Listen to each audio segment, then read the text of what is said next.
Listen, it's 5 in the morning, and I really don't need these two looking at me like that. They're just telling me that I need to get some sleep now, but we're gonna ignore that. We're gonna go past that. I knew, right, that if I went to sleep, that I was gonna wake up at like 1 p.m., 2 p.m. in the afternoon, and I was gonna miss my picks. So I had to do my picks at 5 a.m. So here I am. I got all my picks. I'm confident with most of these picks. And I'm going to give you all my predictions, who I think is going to win, how, and why. We're going to start from bottom. We're going to go all the way to the top. UFC Fight Night, Las Vegas. No number, it's just Las Vegas. Piotr Jan versus Marab Dvalishvili. I'm much less energetic in this video. It's because I'm tired and I didn't get a lot of sleep this past week. So we're gonna get started. Carlston Harris versus Jared Gooden. Carlston Harris is a sizable favorite at minus 300. Jared Gooden is a plus 250 underdog. With this fight, I looked a lot at their some of their more recent fights and a little bit past that as well. With Carlston Harris, he has a weird style of striking, and so does Jared Gooden in a way. Carlston Harris, right? Sometimes he'll throw like these wild, wacky combinations. They won't be close to landing at all. It's kind of like Chase Moore on like a not as bad level. Like he did that a lot in the Shavkat fight. He didn't do it in his previous fights. I think he was. My theory is I think he was a bit nervous for the Shavkat fight. He was, jittery. He wasn't doing the right moves, and he was kind of attacking, from way too far away. He wasn't really in that fight, and it definitely showed because in his previous fights where he did get wins, his striking is better. It's more improved. He's more composed and he's more calm. He's more relaxed. Also, what he likes to do a lot is he likes to throw punches, but it won't be with a closed fist. It won't be like open handed like a slap. It'll be like halfway. Like he'll have the fist, but it'll just be like air. I don't know why he does that. It's weird how Carlston Harris, I don't know why he does that. He does it a lot. But when he does close the fist entirely and when he does land well, it lands well. Carlston Harris can hurt you with a good shot, and he's done that before in his wins. When he throws the punches properly, they land, and he gets his opponents out of there most of the time, and it does good damage. Now with Jared Gooden, Jared Gooden tries to do like the hands down style, like he tries to have that fluidity, and he does. He has like good fluidity. He has nice movement around the cage, but that's all with his feet. He's got no head movement. He's got no defense, so he gets clipped a lot, like a lot, and most of the times when he does get clipped, he usually gets knocked out. The referee usually has to step in, and he usually just gets grounded and pounded, or maybe he even gets knocked out cold. If he gets clipped with a proper shot from a guy like Carlston Harris, when he does have the close fist strike, and Jared Gooden's trying to do like that fluid shit, and he's not moving his head, he's not keeping his hands up, Carlston Harris will catch him, and it'll be bad. Now, the thing with this fight is the striking will be even, right? Between both these guys, I think both their strikings are even. But I think another thing that will happen, the striking will be even. I already said that, damn. It'll be even, right? But the wrestling, I think Harris has better wrestling. I think Harris will try to go for a takedown because he does have a few submission wins when he does go for that takedown. I don't think he'll get the takedown, though. I think Jared Gooden will be able to defend it well. He's defended takedowns somewhat well in his more recent fights. So what I think will happen, he'll defend the takedown. They'll go back to the middle of the cage. They'll be standing up still. And then Carlston Harris will go like, okay, I couldn't go for the submission, so I'll go for the knockout. And I think it'll be first round. It is the first fight of the night, so first round. The first fight of like a fight night card is either a unanimous decision win or a first round knockout win. So I'm going to give it first round knockout, Carlston Harris. That's my pick for the first fight of the night. And we're going to move on to the next fight, Bruno Silva versus Tyson Nam. Or actually, it's the other way around. This fight, it is a kind of even on the betting odds. It's surprising to me actually to see Bruno Silva as the minus 195 favorite because I see a lot of people favoring Tyson Nam in this fight. And I thought I was going crazy for favoriting Bruno Silva. The thing with Bruno Silva in this fight is he's coming off of a layoff. He hasn't been in competition in around a year. So I think a bit more than that, actually. So that's definitely something. Tyson Nam, he is number 15. He is coming off of a knockout win against Ode Osborne, counter right hand. And it was first round knockout, everything. And that was off of a layoff as well. But now he's active again. He's got his injuries in check. He's all good. And he's ranked. He's number 15, man. He's number 15 at flyweight. Thing with Bruno Silva. Bruno Silva, man. He's so good. But let's talk about Tyson Nam. He's on the left, right? Tyson Nam, he hasn't been knocked out since 2013. And in that knockout, it was by a first round Marlon Moraes. If you know, you know. First round Marlon Moraes is like one of the best first round fighters ever, So that was the only guy to knock him out since 2013. Ever since then, never been knocked out. I think he's probably been submitted. I think so. I don't think he's been finished since 2013. Probably not. Thing with Nam, he can be clipped, but he's got a good chin. He can be clipped. It's rare that he gets clipped, but he does have a good chin to make up for it. Tyson Nam has only lost to top-level opposition such as Matt Schnell, who's top 10, Kai Kara France, who's top 3, and, Sergio Pettis. Thing with Tyson Nam, he can end the fight with one shot. We've seen it in the Ode Osborne fight. We've seen it in some of his other fights. He has the power. He has the ability to end the fight in one shot just like that. But he also won't get finished himself. So either he's finishing the fights or nobody is. That's pretty much how Tyson Nam rolls. But the thing with Bruno Silva is he does have a lot of power. He's got such nice striking. He knows how to get in. If Nam can be clipped, Bruno Silva will be clipping him a lot in this fight. Silva's good everywhere. Everywhere. He's got good wrestling. He's got good stand-up. He will put on that pressure, and he does have really nice defense. We saw that in his most recent fight. He had the best defense he's had in any of his fights. Very nice defense. Hands always up at the right times. He's always evading shots well, and he's not getting hit a lot in his more recent fights. He will avoid the power shots of Tyson Nam, I feel like. Tyson Nam, I did say he could end the whole fight in one shot. Bruno Silva will avoid those big shots, those big fight-ending shots. And another thing, I already talked about this. He's coming off of a layoff. That will hinder his performance, but I think he'll still win with pressure, striking, and defense. I don't think he'll go for the takedown. He won't try to use his wrestling.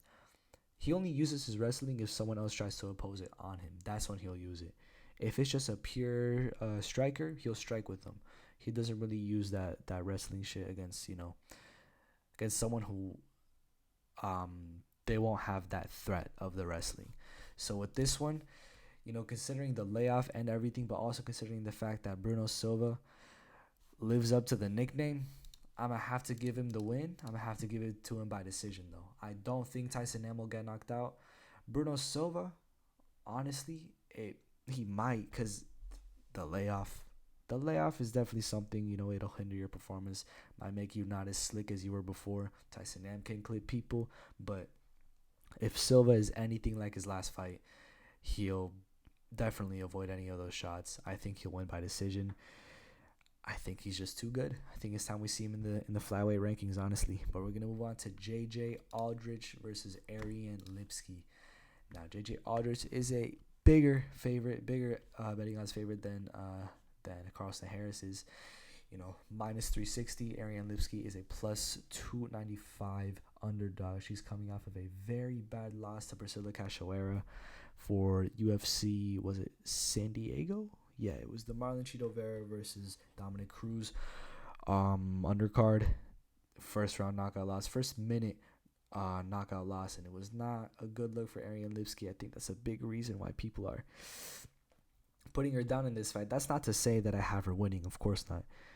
JJ Aldrich, she has a better striking. She has better chin. She has much better evasiveness. She can avoid the shots well. Ariane Lipski, we saw in her last fight when she was taking bombs from Priscilla Cachoeira. She just stands still and tries to throw back, throw her own shots back. And that's not going to work if you're not having your own movement as well, Because Cachoeira can just avoid them, keep her own distance, and then still keep hitting you with the power shots. Ariane Lipski was hitting air just by standing still and throwing looping shots that she wasn't reaching, or it didn't even look like she was trying to reach Cachoeira with. So if she's anything like that in this fight with JJ Aldrich, she won't get knocked out. I don't think Aldrich has that kind of power, but she will get clipped a lot. She's going to get hit a lot. And you don't know what that means. It means she's probably going to lose a decision. A more skilled striker like Aldrich will definitely capitalize on the striking. I already talked about this. And I think that's exactly what's going to happen. It's just going to be pure striking 30-27. It's just going to be clipping Lipski left and right. Aldrich is going to win. I say she wins by unanimous decision 30-27. We're going to move on to Tony Gravely versus Victor Henry. Now, this is another fight that like a lot of people are mixed on. You know, he's only a minus 140 favorite. It's kind of not a super big favorite. Victor Henry, Tony Gravely is a slight underdog at plus 120. I'm losing like my voice, not my voice. Forgetting how to talk, bro. It's too late. Or actually, it's too early. Yeah. Thing with this one, the striking is even, in my opinion. I think the striking is kind of even. But Gravely is much smaller, and Henry has lost to smaller guys in terms of like striking, like Rafael Sanchao, who is also very old and coming off of a lot of losses, which Tony Gravely is not coming off of a lot of losses. Also, Tony Gravely has better wrestling, like much better wrestling. He did a lot of, pretty sure he was NCAA. He was a D1 or something like that. He did a lot of wrestling in his youth, man, and he got pretty far. And he's a very skilled wrestler in the UFC, man. The wrestling is a big difference, and unlike Bruno Silva, who's got good wrestling, Tony Gravely, he's got much better wrestling. He's got all the credentials. Plus, he'll actually use it. It don't matter if you're a striker or whatever. He will use that wrestling on you if he has to. And then that's when it becomes a tougher fight, because Tony Gravely's wrestling is just too good. I think it'll be too good for a guy like Victor Henry. I think the striking could go either way, but when Gravely implements the wrestling, it'll just win in the fight. I think it'll be a close unanimous decision, maybe split decision, but I'll say Tony Gravely wins. I say it wins by decision for sure. I don't see no finishes happening in this fight, but I do see Tony Gravely getting his hand raised at the end. We're going to move on to Cedriques Dumas versus Josh Friend. Now, this is a short notice step-in. There are a couple short notice step-ins for this card. There are a few, but Cedriques Dumas, he is a minus 210 favorite, and Josh Friend is a plus 180 underdog. Listen, Dumas is undefeated. He's 7-0. I did say something about not betting on undefeated fighters, but I only said it about Argentinian fighters. Dumas is from the U.S., so I'm good for this one. I say Dumas, first round KO. He'll stay undefeated. I'm picking him because he's undefeated, and I don't want. Listen, thing with these a lot of these like new guys and up and coming guys that are undefeated, like Trevor Peak last time, right? Or more examples that I'm forgetting the names of right now because I'm just way too tired to do that. I always pick them to get second round knockout wins, and then they always get it in the first round. So you know what? I'm not gonna let that happen this time around. I'm gonna say Dumas gets first round knockout because why not? Why not? Also, French did step in on short notice, so I don't see how Dumas doesn't win this fight. I'll take him by knockout. Take him by knockout in the first round. And yeah. Also, we're gonna move on to Rafael Sanchao versus Davy Grant. Now, with this fight, I think Rafael Sanchao might retire after this fight. Mainly because I think he's gonna lose. Davy Grant is a slight betting favorite at minus 135. Rafael Sanchao is a slight betting underdog at plus 115.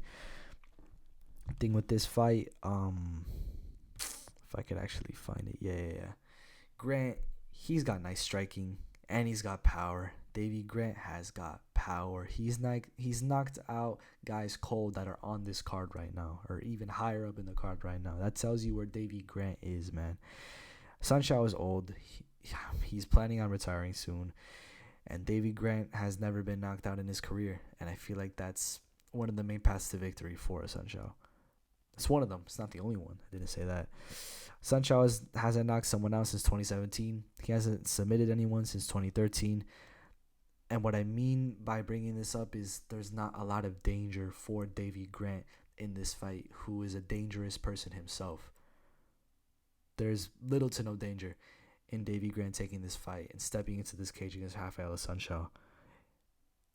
I think second round, he'll go wild, he'll do something crazy, and he'll land a power shot, and that'll be it. I think Rafael Sunshine will retire right then and there. He'll just lay the gloves down on the mat, and that'll be it. And that'll be the end of a nice career in the UFC. And the referee will step in and stop the fight. So I'm going to say Davy Grant, I'll take him by knockout. I'll take him by knockout in the second round. That is my pick. It'll be like near the end of it also. Either near the end or near the beginning, but I'll say near the end. We're going to move on to Lucas Bresky. I'm not going to try to actually pronounce it. Versus Carl Williams. That's a much easier name to pronounce. This fight, Carl Williams is a sizable favorite. Minus 240. Lucas Bresky is a sizable underdog at plus 200. It's a heavyweight bout. With this fight, Williams, I don't have a lot of footage on him. He did have a Contender Series fight. I don't have it. I don't know where to find it. But from what I saw of Williams, like these scuffed, like low quality videos of like his not even his more recent fights, some of the little bit older fights. What I saw, he's a far better wrestler. I think the striking is even. Bresky does have Lucas. I'll call him Lucas. Lucas does have a UFC fight, so I could just look that up. From what I saw, they both have even striking, but Williams has much better wrestling. The height and reach are pretty much even. The fight is going to be very even in itself, but it could go any way. There could be a knockout. I do see the possibility of a finish happening. I feel like both these guys, they could just go wild because their defenses aren't the best. So if they land anything, that could just be it. So I don't know, man. But I do know that I'll go with Carl Williams. I just feel like he's more skilled overall. I'll take him by decision. I'm not going to go for any crazy finish, nothing like that. I don't got a round, so I think the fight will go to a decision. I don't think it's going to be the most entertaining fight. Striking is going to be even. I think the wrestling is where it's going to really pick up. Maybe control against the cage, maybe control time, on the mat. Whatever it may be, I think Carl Williams will edge out a unanimous decision win in this fight. Maybe split decision, but that's my prediction. We're going to move on to the main card, but that was a feature prelim. We're on the main card now. Vitor Petrino versus Anton Turkalj. This fight, the betting odds, it is a coin flip, man. This is almost completely the same. Now with this fight, that's what I have written down. Petrino is a debuting fighter, and fighters debuting on the main card of fight nights. Not even fight nights. Even we saw last week on the pay-per-view, man. They always win by first round finish. So you know what? I have to go Vitor Petrino, first round knockout. I'm not taking no more. No. That's a lie. I'm taking more of these chances, man. I'm not saying no more like, maybe not first round, maybe second round. In this fight, in this card, I'm experimenting more. I'm gonna see first round knockout where that takes me if I put that a bit more. This guy kind of looks like Sean Strickland. Is that just me? Just a little bit. We're going to move on to Mario Batista versus Guido Canetti's coming off of a win against Randy Costa. He got cut from the promotion after that fight. Mario Batista is a very, very big favorite in this fight. Minus 950, almost minus 1,000. Guido Canetti is a plus 650 underdog.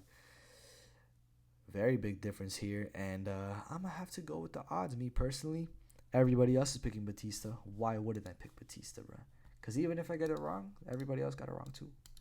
Nah, I'm just playing. Don't have the mentality. But yeah, I do have Batista winning by decision. We're going to move on to Saeed Nurmagomedov versus Jonathan Martinez. This is a good fight. I feel like Said Nurmagomedov is gonna win, but it's still a really good fight. Listen, number 14, Said Nurmagomedov. He is a minus 215 favorite, and Jonathan Martinez is a plus 185 underdog. He's coming off of a win against Cub Swanson, where Cub Swanson hurt his leg, but it was a pretty big win for him. A lot of people found out who Jonathan Martinez was after that fight, including myself, and we've been waiting for that Jonathan Martinez next fight ever since. It comes tomorrow. Actually, it comes today. It's in the morning, so it is the 11th of March, and it's coming against Said Nurmagomedov. It's a pretty hard fight. A lot of killers at bantamweight, so any fight was gonna be a hard fight. And Jonathan Martinez, he took up Said Nurmagomedov. Nurmagomedov, very good overall. He's just really good. He's very nice wrestling. He's Nurmagomedov, so he's got nice wrestling. He will make this fight a wrestling match. He'll make it a wrestling match. Martinez will have a hard time trying to prevent that. Either preventing takedowns or preventing just control time, whatever it may be. Martinez has never been submitted, though. That's another thing. So what that leads me to take this pick to also Jonathan Martinez. He's Jonathan Martinez, He beat Cub Swanson, and I feel like you can't submit a guy that beat Cub Swanson. So take Said Nurmagomedov by decision. I'm very comfortable with this pick. I'm pretty sure I went all in with this pick on verdict. So there's that. This is the fight. Not the fight, but this is the fight. Oh man, have I been waiting for this fight. Nikita Krylov, number 6 versus number 8, Ryan Spann. Nikita Krylov is a minus 165 favorite, slight betting favorite. Ryan Spann is a slight underdog at plus 140. My prediction stays the same. Ryan Spann, round 3, knockout. I honestly, I picked this. Listen, this is my same pick as last time. I didn't want to change it, although I do change how I think the fight's going to go within the fight itself. The amount of rounds definitely changes it. It was 5 rounds before, now it's only 3, and my pick stayed the same. Why?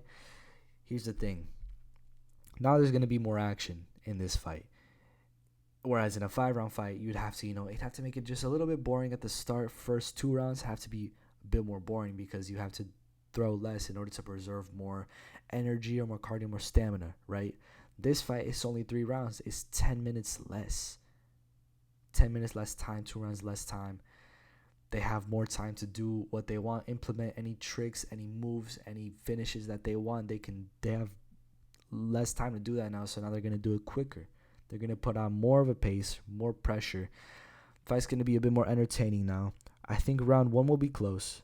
Round 2 will be close until the end when Ryan Spann starts to pick it up and maybe bloodies up Nikita Krylov. I think in round 3 is where it really picks off. It's going to start off slow, and then near the middle, Ryan Spann just takes off like Superman. And just heavy pressure. It's going to be probably standing TKO until Nikita Krylov falls down, hits the mat, and then the referee will wave it off, in my opinion. I think that's how this fight's going to go. So I'm going to keep my pick, but I think the fight's going to be different to how it was, or how it would have been in a 5-rounder. The co-main event, another really good fight. Alexander Volkov versus Alexander Romanov. Now, Romanov is a favorite. What? I didn't know Romanov was the betting favorite. Romanov is a slight betting favorite at minus 150. Volkov is a plus 130 underdog. Number 8 versus number 14. Or no, isn't it? Did Gelton Almeida move up? I'm pretty sure Romanov's number 13 still. But my pick for this fight is, I think Romanov has better ground game. Overall, I think he has better ground game. And I think he'll use it a lot in round 1. The same way he did to Marcin Tybura. I think he'll do the same thing there. He'll try to just probably end it early, maybe. But he'll definitely try to get, the round in for sure. Like, in that he won the first round. I think Volkov is better than Marcin Tybura. I think Volkov will stay more composed for this fight. But he'll still lose the first round. But I think he'll stay composed after that. I think he'll win the second round if he just uses his striking, his distance. And he's got jiu-jitsu as well. A lot of people don't know this. Volkov comes from a background of karate and jiu-jitsu. So I think if he does get taken down, He can just rely on his ground game to try to get him out of certain spots, certain situations, trying to like benefit him in the fight. I think that's what he should be training also, because he's likely going to be taken down in this fight. Whether he likes it or not, it's probably going to happen against a guy like Alexander Romanov. So he better be training for these types of scenarios. And if he is, then I've got no doubt in my mind that he'll stay composed, keep his jiu-jitsu in check, distance in check, everything. I think round 3 will be the same as round 2, and it'll be a 29-28 for Alexander Volkov. So my pick, Volkov, by unanimous decision, 29-28 to be exact. Okay, the main event. I already talked about how I love this fight. I do love this fight. I know it doesn't sound like it because I'm tired as fuck, but it's a good fight. This is a good fight, man. Petr Yan, number 2, at a sizable minus 255 betting odds favorite against the plus 215 underdog, number 3 ranked Merab Dvalishvili from Georgia. And thing with this fight, right? I already talked about like the whole like Lucas Tracy's theory and how I agree with it. I talked about how Lucas Tracy said in this one video about this fight. He talked about how a lot of fans are going for Merab in this fight for particular reasons, that it's just to not be disappointed. Because think about it. And I've done this too with other fighters. Believe me. Listen, you got Petr Yan on a losing streak, right? 2-fight losing streak. You got a lot of Petr Yan fans that want to see him win, that don't want to see him losing these controversial split decisions. And you got a guy like Merab, who a lot of people just dislike, just straight up don't like Merab. So, a lot of people with the thing with this fight is Merab. There's that fear of, not even the fear, there's just the scare of him holding Petr Yan against the cage for 25 minutes, and then that's the whole fight, because that's what he did to Jose Aldo. That's what a lot of people are thinking is probably going to happen. It's possible. Of course it's possible. I say everything is possible. It might happen, it might not. I don't think it will, but a lot of people think it will. A lot of people think it might happen. Of course it might happen. But that's leading a lot of people to put their picks on Merab by decision, so that they won't get disappointed in the end. Because if you see here, he is a sizable underdog. So picking Merab would be like the kind of hot take pick that, if you get it right, then you got the good pick. And if you got it wrong, then you're just happy to see Petr Yan win. That was the Lucas Tracy MMA theory.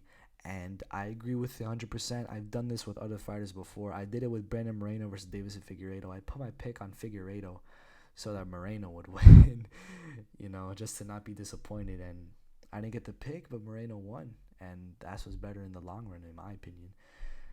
So, this fight, right? I think Yan will be on point. I don't know if there's going to be a lot of cage holding. All right, I said this. Merab's cage hugging is not going to work as good against a guy like Petr Yan. Petr Yan, even if he does get taken down, I think he'll get up pretty quickly. Yan is not going to let himself be controlled a lot. He's got better clinch game. He's got really good clinch game. He's got good wrestling game. We've seen this in his fights with Sterling, with O'Malley, with any fights before that involved a wrestler. Petr Yan was able to, or not even a wrestler. He did the wrestling against Sean O'Malley too, who's a striker. So we've seen him implement cage control on the ground. It don't matter, man. He knows that game very well, and he trained even more for it for this fight. I bet you he did that. Petr Yan is an elite striker, man. He's an elite fighter. He'll get out of these sticky situations. He won't be controlled on the cage a lot. On the ground, he's not going to be controlled a lot either. I don't think so. People talk about Merab and how he has the most takedowns, right? But a lot of people also took note of the fact that these people are getting up from Merab's takedowns, and he has to take them down again. And that's that his big takedown record also is in due with the fact that these people are getting up a lot, and he has to take them down again a lot. Pretty sure MMA Guru brought that up to me, brought that to my attention in one of his videos that he made. So I think especially with a guy like Piotr Jan, who is just skilled all around, I think he'll be able to get out of those situations. He'll be able to get out of the wrestling. And on the feet, it's no question who's better on the feet. Jan is much better on the feet. The striking is going to be way too much for Dvalishvili. He's going to be shooting for all these takedowns, and I think in the later rounds, like the second, third rounds, Piotr Jan is just going to learn. He's going to be already accustomed. He's going to be already ready for those takedowns. He's just going to stuff all of them. That's the way I see it.